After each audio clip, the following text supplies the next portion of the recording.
Hello, and welcome to Orwellian, the podcast dedicated to the essays of George Orwell. When you hear the word Orwellian, what do you think of? Terrifying dystopias? The loss of personal freedom? State surveillance? Well, we think of tea, pubs, and the common toad. Join us, and we'll tell you why. Hello, everyone. Welcome back. My name is Lewis, and I'm here with my co-host, Simon? And today we're going to be discussing another essay by George Orwell, and it's a big one. But first, Simon, I think it is not unreasonable of me to make an inquiry vis-à-vis your feelings at the present time, whether they be affected by the zeitgeist or more personal matters. I see what you're doing there. Yes, I'm well, thanks. Life is good. I'm very happy with the response we received from the first episode we released of the Orwellian podcast. It's given me hope that we're doing something right and more motivation to go on in the future. Yes, and if you haven't written to us, we'd really love to hear from you. Comments, reactions, your own ideas about Orwell and his works. Today we are going to be discussing Politics and the English Language. This was first published in Payment's book, 11th of December 1945, but then it was published again very soon after in Horizon in April 1946. Simon chose this essay. Simon, why did you choose this essay? Well, there's two reasons, Lewis. First of all, I'd say it's in his top 5 most famous essays. Also, it's polemic, which is always good for something like a podcast. And I should say that the area that I work in is quite related to this. So it's something that's quite close to me and I feel quite strongly about, and it's really interesting to discuss. Yes, this is one of Orwell's big essays, isn't it? I would even go so far as to say that if you want to understand Orwell, the writer, and indeed Orwell the man, then this is one of the 3 essays you should read. What the other 2 are, we might discuss some other time. And also, if you've read his famous novel 1984, but not read this essay, read this essay, and it shows, because it was written just before he started on 1984, and it really does give you an indication of what he was thinking with regards to a lot of the themes in 1984, such as newspeak. So let's get into it. Let's do so. I mean, I think the question I want to ask you first, Lewis, is, having read the essay probably many times, what do you consider to be the major themes? Sincerity, the need to be sincere in your writing, as Orwell sees it. I think this is very much Orwell's reaction against the propaganda culture of the war period and the use of the English language for propaganda purposes. And I think we really see here Orwell's mental independence from ideologies. He was a socialist, he was left-wing, but he was very much non-partisan, and certainly, unlike a lot of the intellectuals of his time, he was not particularly pro-Soviet, at least not pro-Stalin, so I think we see that in his arguments. Yeah, everything you said is exactly what I was thinking myself. The essay focuses on political language, hence the title Politics and the English Language. And according to Orwell, political language is designed to make lies sound truthful and murder respectable, and to give an appearance of solidity to pure wind. I like that. And he also says, in our time, political speech and writing are largely the defense of the indefensible. Does that sound familiar to you? It does, and I think we're really going to touch on how the English language, then and now, has been subordinated to propaganda and to simplifying very complex situations. Reading this essay just made me think, make America great again, take back control, even older slogans such as liberté, égalité, fraternité, not English, but you can make the same point, I think, with any language, really. Exactly. I mean, he talks about the insincerity of writing is causing the decline of the English language. And I think we could say in any language and its various writers within that language. And as the language declines, foolish thoughts become even easier. He said, make America great again. And slogans such as that. Which in itself is not a foolish thought, but what we're talking about is the simplification, the oversimplification of complex political truths for the benefit of those in power or those who want power. So with those themes in mind, something I would encourage the listener to do as they listen to this podcast and go on to think about it afterwards would be, think about, does language experience natural growth, or is it shaped for our own purposes? Which would you say Orwell goes towards? He definitely goes towards the idea of language as something we can shape for our use. He makes the point that if a language declines, it's more likely for political or economic reasons. And that put me, being Scottish, that put me in mind very much of, say, the Scots language or Gaelic, which declined for political and economic reasons, although lots of people like to argue that it's just because English is inherently better. But anyway, that's going off on a tangent. Yeah. I mean, as a disclaimer, I should mention here that within my research, I tend to go the other direction, that language experiences natural growth and natural evolution. But don't you think there's a big difference here between what Orwell's saying about spoken language and written language? Because I would be prepared to say that spoken language is much more of a natural growth than written language is. But which reflects which? What would you say? I would say spoken language is reflecting written language in this context of politics. So should we dive into the essay? Yes. What we'll do is we'll go through it systematically and intersperse that with our own ideas and maybe a bit of explanation of what he was saying. And we should apologize forthwith for any jargon. So at the beginning of the essay, he gives 5 examples of passages by authors which demonstrate his thoughts of the decline of the English language. They're quite long passages, so for this podcast we won't go through all of them, but in the first passage he calls out how there's too many negatives, 5 negatives within just 53 words. And he talks about how they're superfluous and they make nonsense of the whole passage. And how about in the second?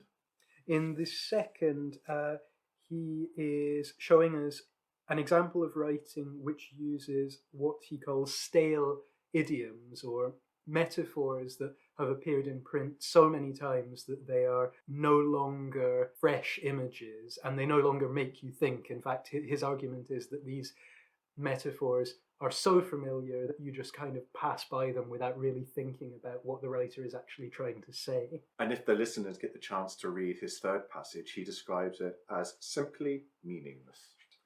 And the fourth? The fourth passage is very much polemic. It is one which uses jargon, specifically in this case, the jargon of communist pamphlets. Yeah. Words like fascist and bestial and petit bourgeois, that sort of thing. And in the fifth and final passage, of which he gives an example, he says that words and meaning have almost parted company. People who write in this manner usually have a general emotional meaning. They dislike one thing and want to express solidarity with another, but they are not interested in the detail of what they are actually saying. So we've just given you his brief criticism of those passages, but hopefully you can understand where he's going with this. And then the essay gets into the nitty-gritty, and he gives 4 examples of what he despises in the use of modern English. When I say modern, contemporary modern for him in 1946. Yes. But it carries on, the ideas carry on. And he gives 4, which are dying metaphors, operators or verbal false limbs, pretentious diction, and meaningless words. So Lewis, with regards to dying metaphors, what did you pick up from that? I think the reason that Orwell focuses on the dying metaphors is, and we'll see this later on, he is very concerned about the divide between seeing the world in concrete terms and expressing that using concrete language, and seeing the world in abstract terms and expressing that in abstract language. He says that there's a whole host of what he calls worn-out metaphors. Mm-hmm. These include things like ring the changes on, take up the cudgels for, grist to the mill, that sort of thing. Have you ever used any of those? Oh yes, but maybe more in speech than in writing. What do you think of this? With those examples you've given, he talks about how most of these dying metaphors won't be in circulation much longer. Examples he gives are ride roughshod over, no axe to grind. No, 2021, I have to say, they are still very much in circulation. So his nitpicking of metaphors was a bit off the mark. But I see what he's saying, because why do we use metaphors? We use metaphors to conjure an image that the reader can use to aid their understanding and meaning of the written word. And sorry, you go on. Oh, sorry, yeah, but people are using metaphors not with that in mind in political language. Hence the double metaphor, which has no logic to it at all. Yes, maybe I'm getting ahead of myself here, but again, a great example of Orwellian humour. Later on, he gives an example of the dying metaphor being something like, the fascist octopus has sung its swan song, which I thought was hilarious. Orwell is excellent at original metaphors. For example, here he mentions how if you use words not for the sake of their meaning, but because they just come ready-made to your mind, it's like, this is his metaphor, it's like tacking together the sections of a prefabricated hen house. That really struck a chord with me, because again, putting this in context after the war, the whole idea of prefabrication, of make, do and mend, of doing the best you can with poor materials, it seems like even the writers are trying to do the best they can with poor materials, but Orwell clearly thinks that they can and should try harder. Yes, I agree, which I think brings us on nicely to the next point, which is that of operators, or verbal false limbs. So about this second point of operators and verbal false limbs, what are your main thoughts? Orwell seems very keen on simplicity. He points out that the operators or verbal false limbs, phrases like render inoperative, militate against, they seem to be designed to cut out or replace simple verbs. And again, this is another key part of the essay. Orwell believes that no matter how complex the ideas you're expressing are, the language you use to express them should be simple. That's what I take. And he talks about how banal statements are being made to look profound. And he doesn't like the use of lazy adverbs, lazy adjectives. And the commentator Christopher Hitchin, very funnily, who was a big Orwell fan himself, but very funnily said with regards to this, look at the very first page of 1984 and how he describes the protagonist as having ruggedly handsome features. So on the first page of his most important novel, he's contradicting himself in the essay he wrote about language. But he does go on in this essay to say, throughout this essay, I have no doubt committed the errors of which I am writing about. He talks about how the passive is being used over the active. What's wrong with that, Lou? If you don't know how to end your sentence, or if you don't know how to express what you want to express, it can make your sentence sound a bit more, not profound, but maybe final, poetic. That's how I see it. Yeah. What about you? No, I agree with you. That's why he prefers the active, because it's plainer, isn't it? It's more to the point. But I'll tell you an interesting statistic that was done. A linguistic organization did a study of thousands of essays written for The Horizon and other journals for which Orwell contributed. And 13% of them were written in the passive. Do you know what the percentage is in this essay? 20%. 20%. So even in this essay, he's using more than the average of passive being used at that time, which I find interesting. But I suppose if you nitpick things like that, you're going to find faults everywhere. You mentioned simplicity there. Why do you think Orwell is so keen on simplicity in his writing? It takes away the capacity for politicians, propagandists, spin doctors to use discourse to influence. With simplicity, there's more direct meaning, which the general populace can take at face value. Although, of course, Orwell has been used by politicians, we might say propagandists on the right and the left, since his death. I think he also wants to reach the largest audience. I think he once said, never write for the few, write for the many. And when you're writing or doing anything for the many, simplicity is key to that. This made me think very much of academic discourse. It's been a while since I was in academia as a student. You have more experience of it than I do, Simon. Do you think academic discourse is willfully, deliberately difficult?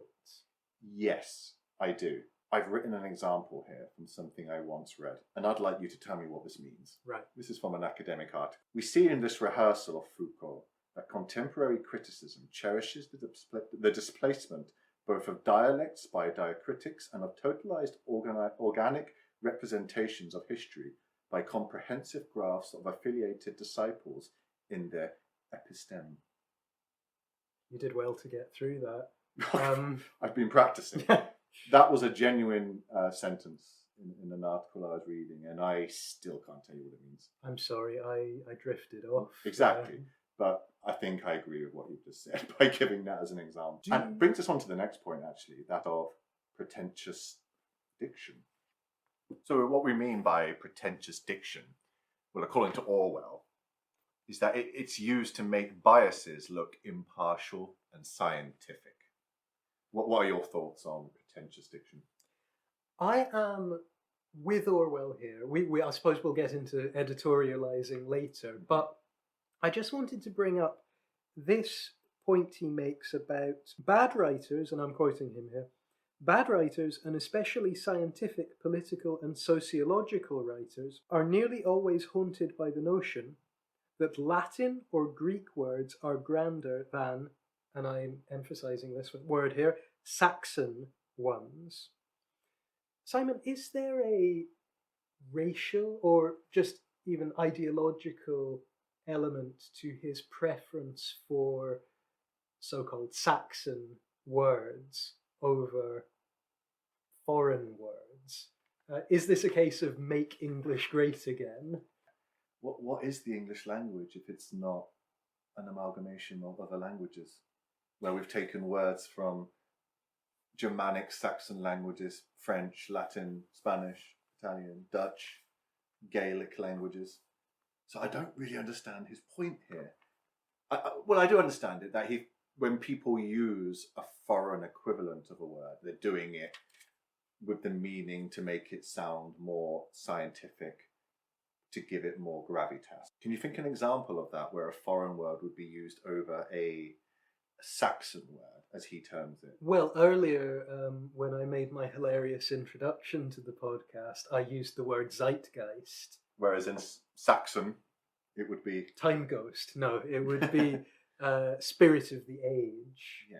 But actually, I have to argue with you there, because yes, it does seem a bit uncomfortably, especially I think it's more the times we are living in that make us feel a bit uncomfortable about it. I mean, he even uses this phrase later on, drive out foreign phrases, which does sound a bit like ethnic cleansing. And again, ethnic cleansing, we'll get back to that euphemism later, I think. Yeah. But I think actually this is not a racial preference. I think this is Orwell saying we don't need to use scientific words when we are not discussing science. We do not need to use words from other countries to make ourselves sound plausible, to make ourselves sound intellectual, when you could say something that more people would understand. Again, I think we're getting back to Orwell's idea of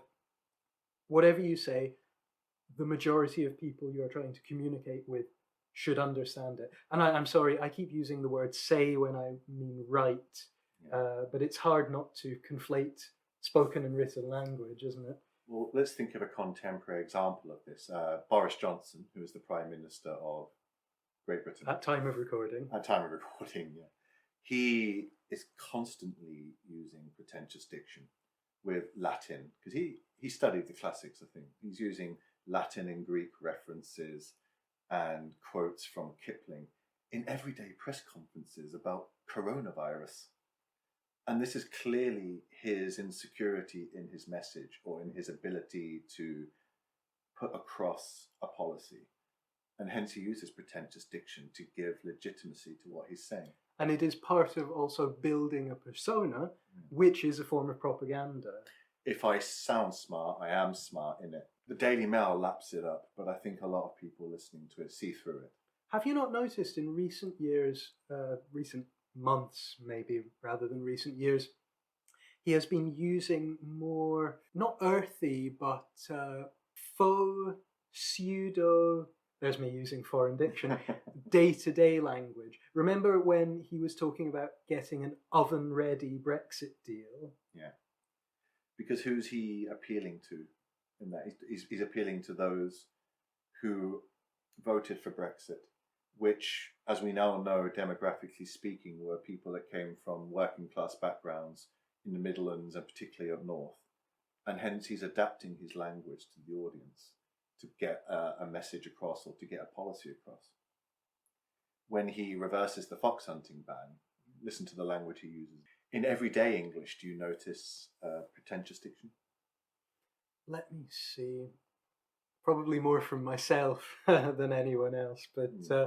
Well, when I listen to other podcasts where they're debating, particularly political debates or social debates, and in the current climate of culture wars, I notice it all the time, where I think people subconsciously know their argument is weak, so they litter it with pretentious diction, with superfluous words, hoping that that will camouflage their dishonesty, camouflage their message, which is often cloaked in ideological meaning, racism, and prejudice. And again, this is one of the points that Orwell makes, that if you don't quite know what you want to say, or you feel what you want to say is unpalatable, you cloak it using one of these linguistic tactics. Yeah.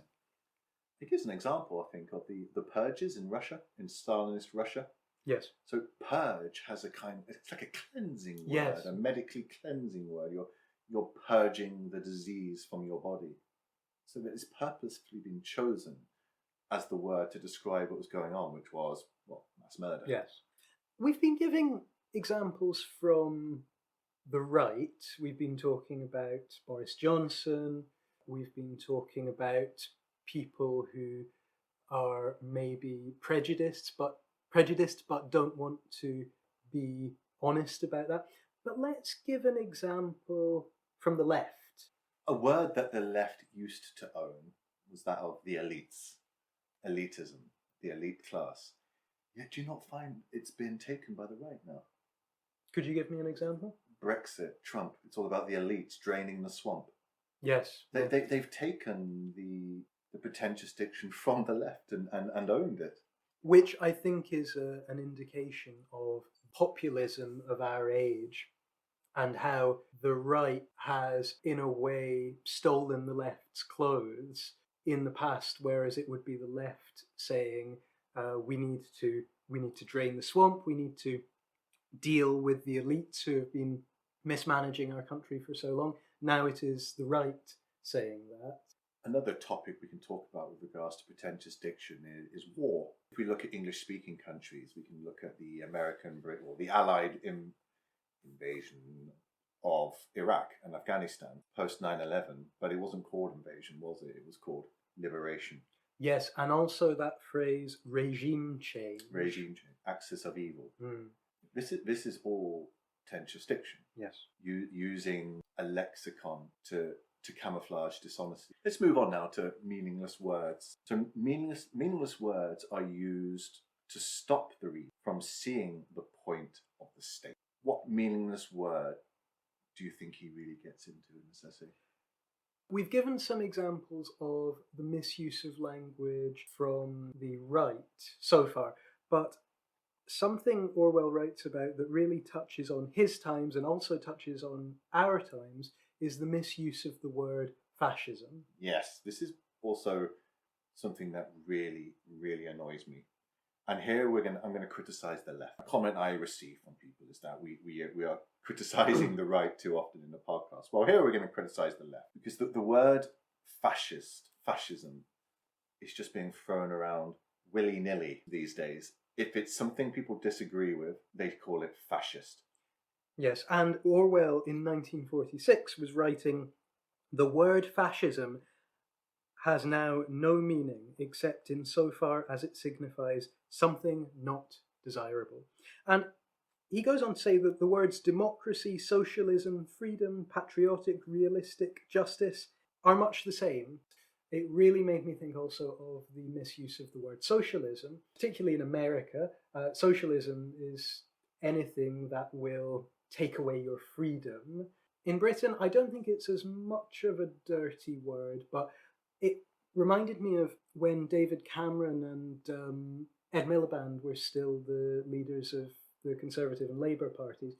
And there was this moment during Prime Minister's question times when David Cameron attacked Ed Miliband verbally, saying, "You are irresponsible, left-wing, and weak." And it was conflating those three ideas. Yeah. And again, it makes me think of, using left-wing, which just describes a political position like socialism, and using it to mean something negative, just because you think it's negative. And Donald Trump's biggest insult towards Joe Biden in the 2021 election was he's a socialist. Yes. I'm not sure if he's looked up the definition of socialist, because Joe Biden is no socialist. It's a dirty word in American discourse, isn't it, socialist? For them, universal healthcare is socialist. Welfare is socialist. Anything which goes against privatization of individual rights is a socialist policy. Another word they love to use, well, in Britain and America, that gets thrown around is that freedom. I hate the misuse of the word freedom. When we invaded Iraq, we were giving them freedom. From what? From Saddam. And we gave them what in replace? That was ISIS. It was us dominating their economy. I don't think people are understanding the meaning of the word freedom when they throw it about. What do you think about that? No, it's quite right. And again, he makes the point about democracy or democratic, that almost every country, particularly after the Second World War, almost every country wants to say it is a democratic country. And, makes me think of Democratic People's Republic of Korea, German Republic of Congo, German Democratic Republic. Well, he said it is almost universally felt that when we call a country democratic, we are praising it. Consequently, the defenders of every kind of regime claim that it is a democracy. It's just a word in these regimes which gives it legitimacy, as opposed to being a regime which practices the democracy, democratic principle. Can you think of a word, a contemporary word that is being used dishonestly, that annoys you? I really didn't enjoy, whether you agreed with Brexit or not, I didn't enjoy how the word independence was used to promote the idea of Brexit. Yes. Give us that independence back. Without commenting on my own personal feelings on the matter, I do know that some people who are against Scottish independence, like to compare the opinions of Scottish nationalists and the opinions of Brexiteers because of this fetishization of the idea of independence. And I'm not saying that I'm not saying I personally believe that, because I think there are significant differences. But if you are relying on just one word to express your beliefs, then again, it can be misconstrued one way or the other. But in Scottish nationalism, is the use of the word independence stopping the reader from seeing the truth behind the statement? I don't think it is. Whereas in Brexit, I believe it was.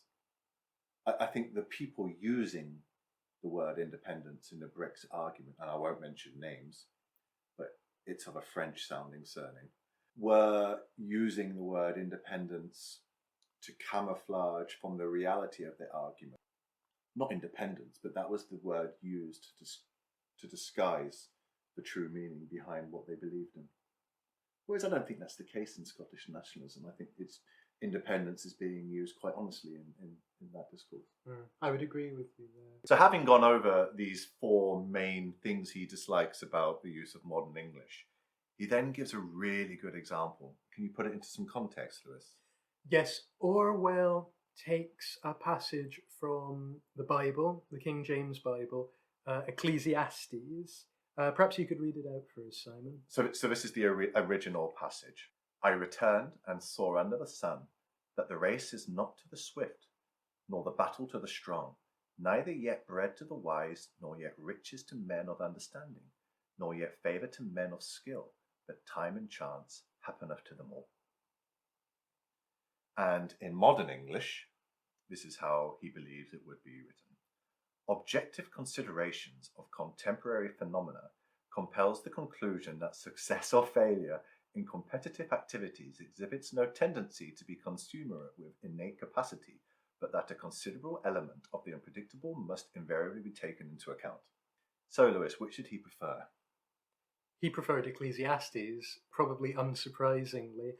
However, I agree with Orwell that the better version, stylistically, is the passage from Ecclesiastes. And I think it's the more beautiful version as well.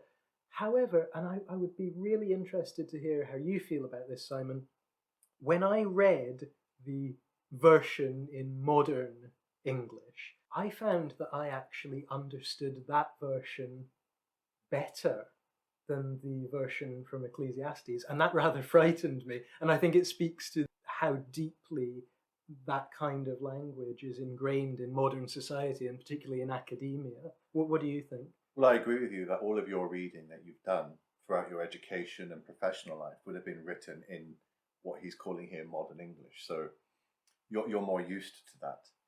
But what he likes about the original passage, and what I like about it, is its concreteness. Yes. Its directness. There can be no argument about the meaning of the first passage. Whereas with modern English in the second passage, it leaves a lot open to debate with regards to concreteness and meaning. Orwell writes, the whole tendency of modern prose is away from concreteness. Now, Simon, why do you think we have moved away from the concrete in prose? Well, he says, as I have tried to show, modern writing at its worst does not consist in picking out words for the sake of their meaning and inventing images in order to make the meaning clearer.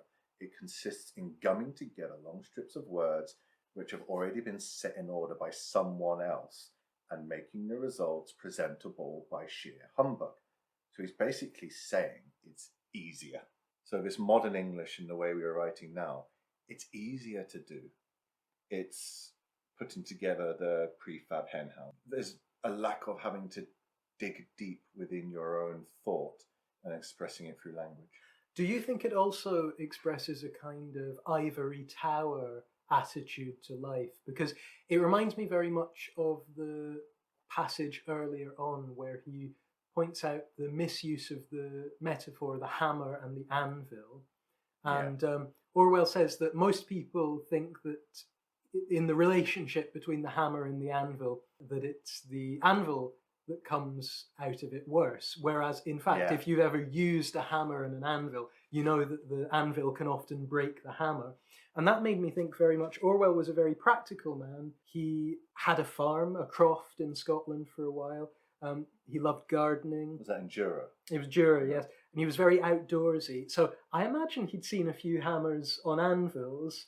He wasn't just a London-bound intellectual. Do you think this move away from concreteness represents the movement of the intellectuals away from the people? It seems a very kind of Marxist point to make. Yeah, that's a very interesting point, but it might be even more simplistic than that. I mean, convoluted jargon dilutes meaning and it disguises deficiencies in knowledge. And it's a simple lack of confidence in the discourse that you're producing. So it's a criticism of academia in general rather than just saying that they're moving away from people and from general populace. In the next part of the essay, it's an important part of the essay because he gives his rules for writing. And he says that when someone is writing, they should ask themselves, what am I trying to say? What words will express it? What image or idiom will make it clearer? is this image fresh enough to have an effect? And the writer will probably ask himself two more. Could I put it more shortly?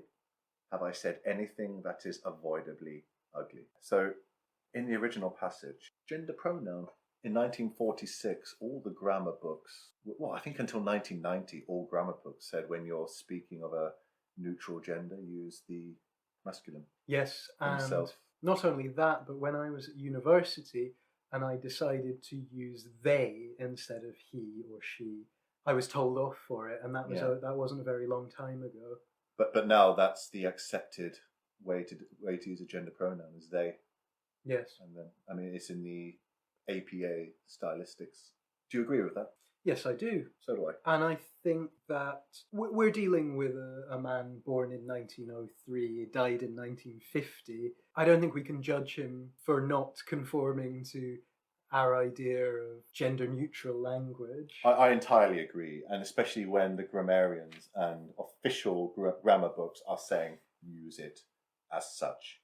And I'm sure somebody in the year 2055 is listening to this podcast and criticizing us for various ways we're using language, which at the time of recording are generally accepted. But where do you sit in general on gender pronouns? What about non-binary gender pronouns and transgender? And so on? We're getting into the realm of speech, or we're getting close to the realm of speech. Personally, my view is that it's the individual's choice, and I will address them whichever way they want to be addressed. In the same way that if someone said, "Hello, my name is John, but I prefer to be called Jack," I would call that person Jack. I think it's just a matter of politeness, really.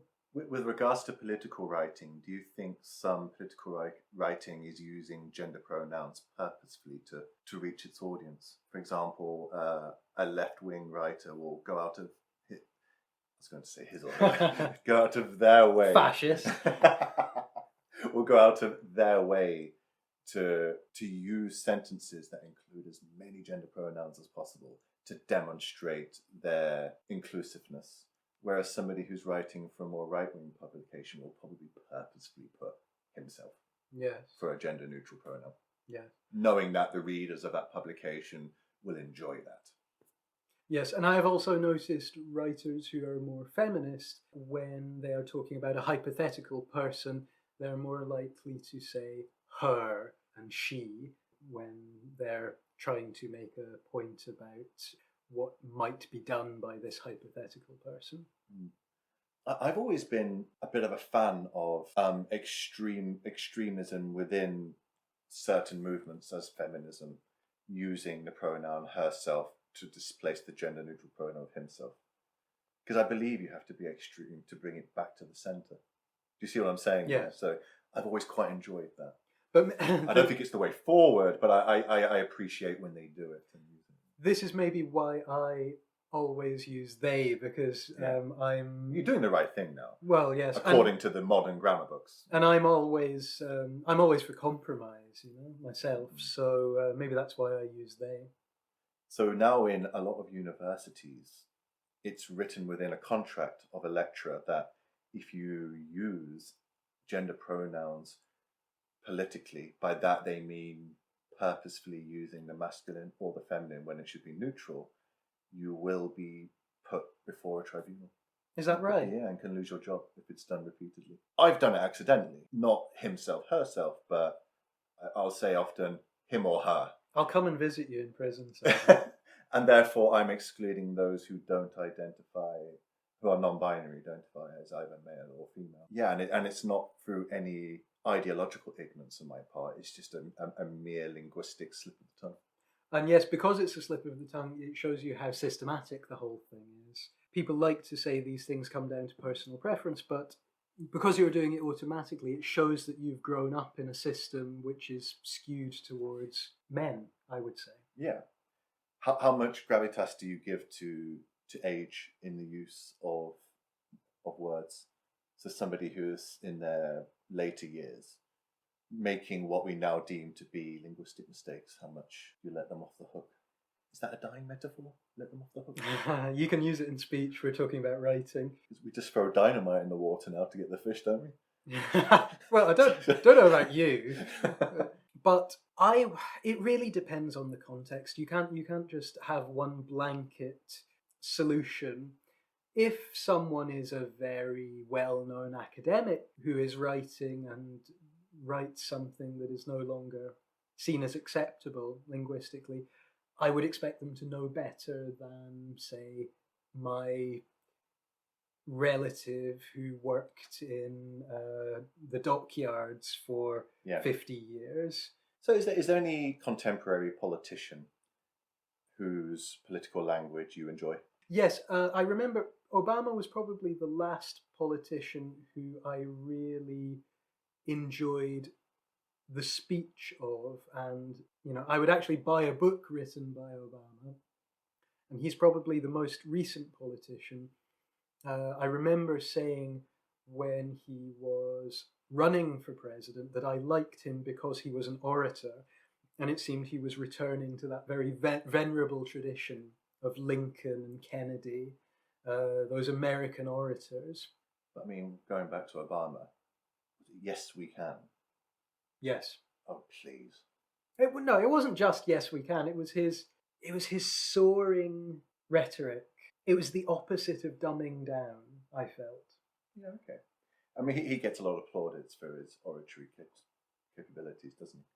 And it's interesting that Orwell mentions in the essay, when one watches some tired hack on the platform mechanically repeating the familiar phrases, bestial atrocities, iron heel, blood-stained tyranny, free peoples of the world, stand shoulder to shoulder, one often has a curious feeling that one is not watching a live human being, but some kind of dummy. I totally agree. That's how I feel watching a lot of political speeches now. You reminded me very much of, I made a note in the margin just above that, where he writes, after writing about how the sloppy use of language can be used to hide unpleasant ideology or even a lack of ideology, Yeah. he writes, it's at this point that the special connection between politics and the debasement of language becomes clear. And I have written the name of a very well-known politician in the margin. And he didn't say some of these phrases, but I just want to remind everyone of phrases like alternative facts. The examples he gives of the defense of the indefensible are the continuance of British rule in India. So this would have been just before Indian independence, wouldn't it? The Russian purges and its deportations, the dropping of the atomic bombs on Japan, can indeed be defended, but only by arguments which are too brutal for most people to face, and which do not square with the professional aims of political parties. What examples are there now of this kind of thing? I'll give you one off the bat. Privatization of public spheres. What's that dressed up as in political speech now? Improvement, efficiency, competition. Yet what it is diverting wealth into fewer people's hands. And that word rationalization as well, which throwing away half the books in a library is rationalization. Mm-hmm. What I hate now is the managerial entrepreneurship of everything. Corporate jargon, prioritizing the customer, efficiency, ratings. That annoys me, how that's gone into, like, the entrepreneurship of linguistics has crept into politics now. Where the most recent president of the United States was himself a businessman, and all the people around him were businessmen. You could hear it in the language. And yeah, I'm not comfortable with how that's creeping into politics. What's your biggest gripe in political discourse at the moment, or in political debate? It is and I think it was something that was around when Orwell was writing too, it is the reduction of complex situations into words, phrases of 5 words or less. You Yes, don't we want can. to. Yes, we can. Well, yes, we can. Take back control. It's propaganda. It is propaganda, pure and simple. Earlier on in the essay, right at the beginning of the essay, Orwell states that the English language is in a bad way. Why might Orwell say the English language is in a bad way in 1946? There had been 6-7 years of the English language being subordinated for the use of propaganda. The complex international situation had to be boiled down so that it could be put onto posters. Dig for victory, keep mum, keep calm and carry on, freedom is in peril, defend it with all your might. Well, keep calm and carry on. That's become fashionable recently, hasn't it? Posters everywhere. Since the financial crisis. Yeah, exactly. And what are we supposed to carry on doing? Carry on buying things? Carry on ignoring the causes of the financial crisis. Just keep calm and carry on. Don't actually look into why we have now had to introduce austerity. That's another word. Austerity. Yes, because austerity is a word that is a euphemism for cutting benefits, slashing the budgets of public organisations, making disabled people do tests to see if they can work. Work for welfare. So I would say my biggest gripe in political discourse these days is ad hominem arguments. Why is that? It really irritates me because you're ignoring any form of criticism. You're ignoring having to answer the question, having to respond to what's been put against you. Lewis, you stole my whiskey. Well, you stole my raisins. Yes, but could you please respond to my accusation of having stolen my whiskey? Well, you also stole my cookies. You see what I mean? So if I'm somebody on the left, I'll probably say, hey, fascists, why are you so anti-multiculturalism? Why are the Proud Boys storming the Capitol? Well, what about Antifa? What about your socialist idea? Well, answer the question. Why are you not criticising these people for storming the Capitol? And it puts me in mind of propaganda again and the effect of propaganda on thought, because it is the gross simplification of the situation to the point where you think this isn't about am I making a valid argument, it's about whether I am right and therefore whether I am a good person.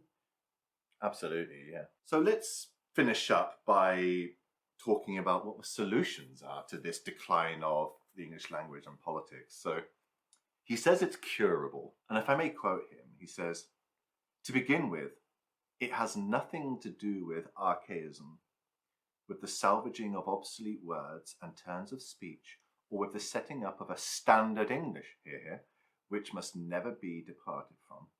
On the contrary, it is especially concerned with the scrapping of every word or idiom which has outworn its usefulness. It has nothing to do with correct grammar and syntax, which are of no importance so long as one makes one's meaning clear. I agree.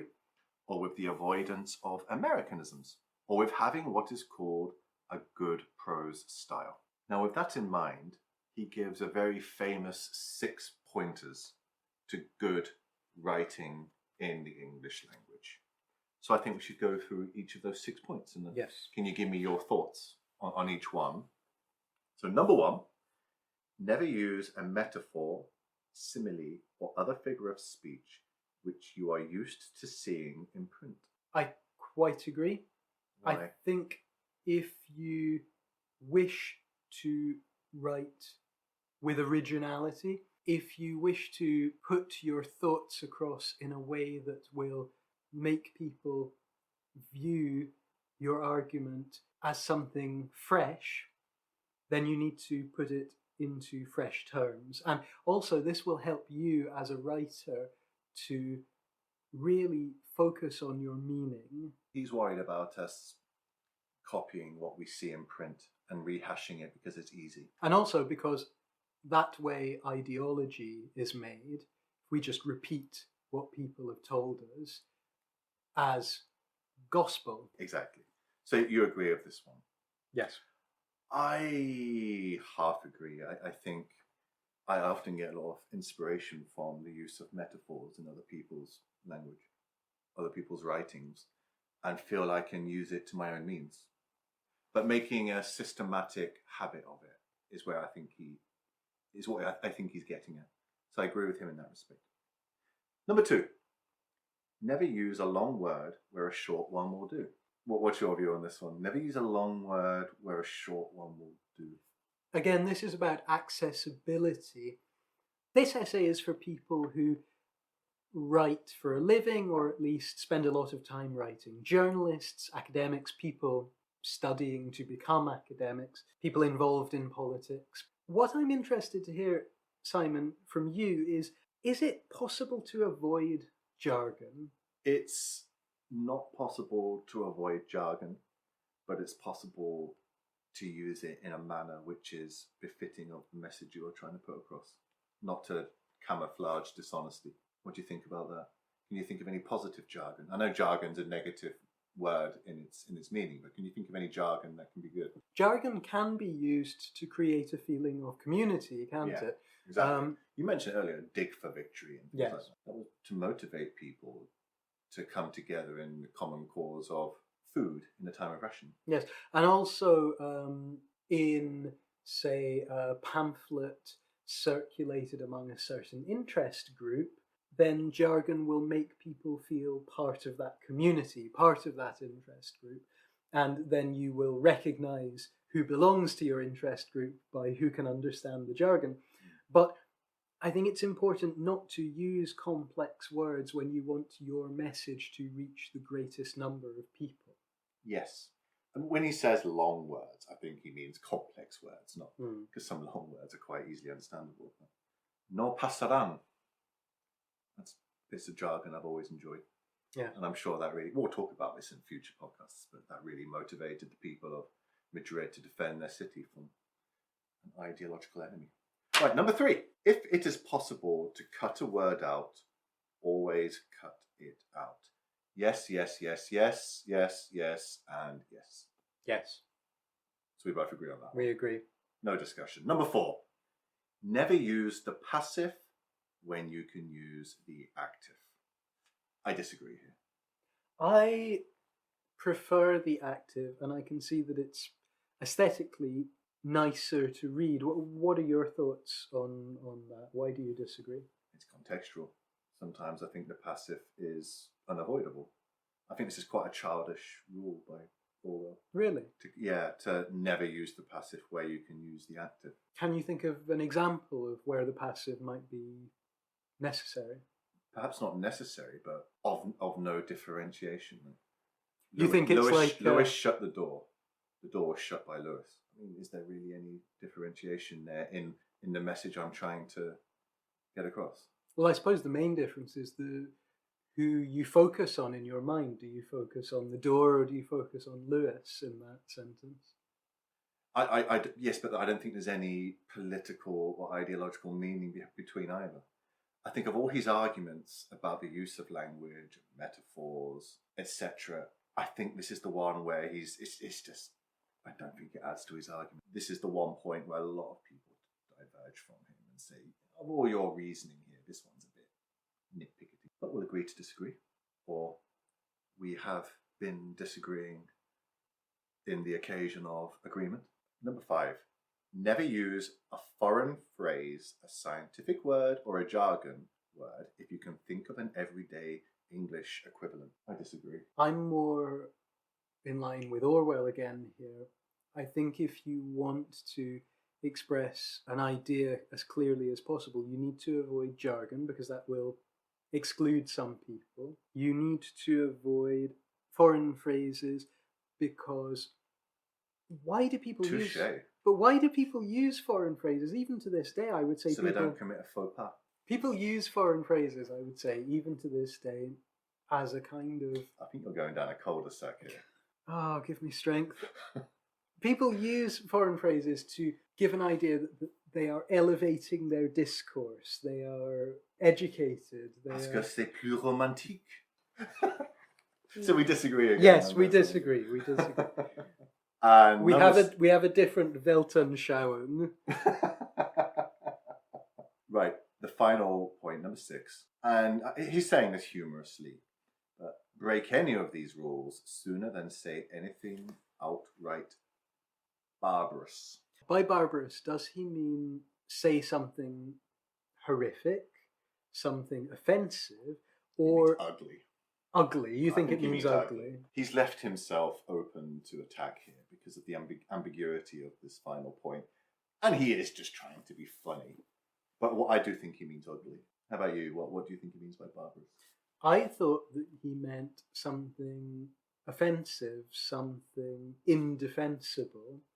Okay. Again, going back to those ideas. A slur. Yes, a slur, a hateful ideology, that sort of thing. But to finish off, I think it would be amiss to not mention criticisms of this essay. And we should bear in mind who is being victimized by his attack in this essay: journalists, politicians, and academics, which is probably not a trident of groups you really wish to attack, seeing as public discourse is more or less based around those three groups. And this essay has gone in and out of fashion.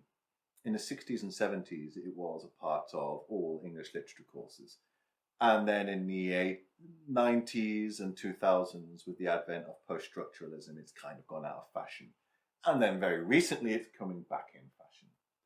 So some of the criticisms: do we believe in the absoluteness of the English language? How do you mean absoluteness? Well, we were just joking about it before with foreign influences and assuming that plain English, and which I think he's trying to mean to be pure English, is the only way to express yourself politically and socially. I think the problem is these days we don't like to be prescriptive, and Orwell was nothing if not prescriptive in so much of his writing. But you know what? I agree with him. I think we really need to make our language, especially if we're writing about ideology, we need to make it as clear as possible. And I think really what Orwell is saying in this essay is think hard about what you want to say and express it in a way that anyone could understand. And then we can move on to whether what you're saying is helpful to the political situation or not. Yeah.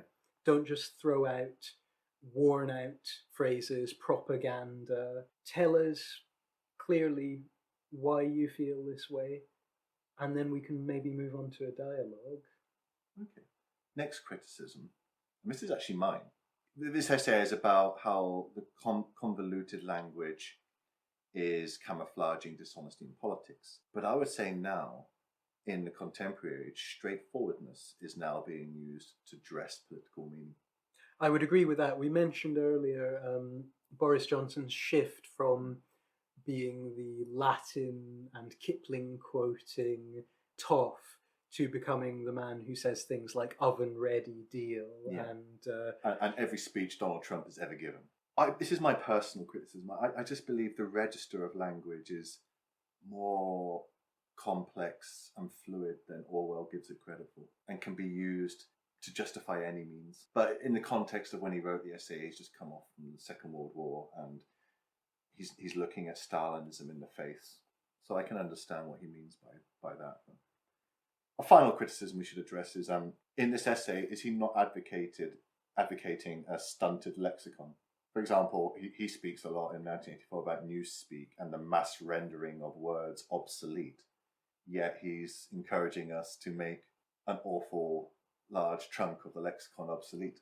I think in 1984, the words that are being made obsolete are words that are inconvenient to the party. But in this essay, Orwell is suggesting that the words that are obsolete are the words which do not allow us to think for ourselves, the words which are euphemisms, the words which have been used so much that we don't consider their true meaning, and which we can just read while switched off rather than actually engaging with the text.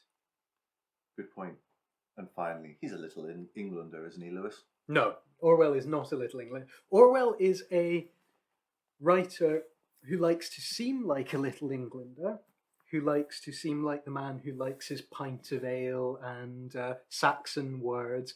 But if you read Orwell, you will see that there is actually a much more complex point that he wants to make about independence of thought, freedom from any particular ideology, overarching ideology in your life, and above all, the idea of simplicity. And that's not just simplicity in speech, but it's the rejection of adornment, whether that is French word, by the way. Do as I say, not as I do. Yeah. The rejection of things that hide our true nature. I agree. Well, thank you for listening, everyone. You've been listening to Orwellian with me, Lewis. And me, Simon. Pretentious foreign diction there. We have an email address we'd love to hear from you. It's orwellpod@gmail.com. And now this is our third recorded podcast. I think we should mention that we are available on Google Pods, iTunes, Amazon Music, and I believe we're also on Instagram. Yes, or we will be soon. And I am creating a Facebook page this century. So that's it. Thank you for listening, everyone. If you're reading along, our next essay will be The Art of Donald McGill, one of my personal favourites. Thanks very much, everyone. See you later.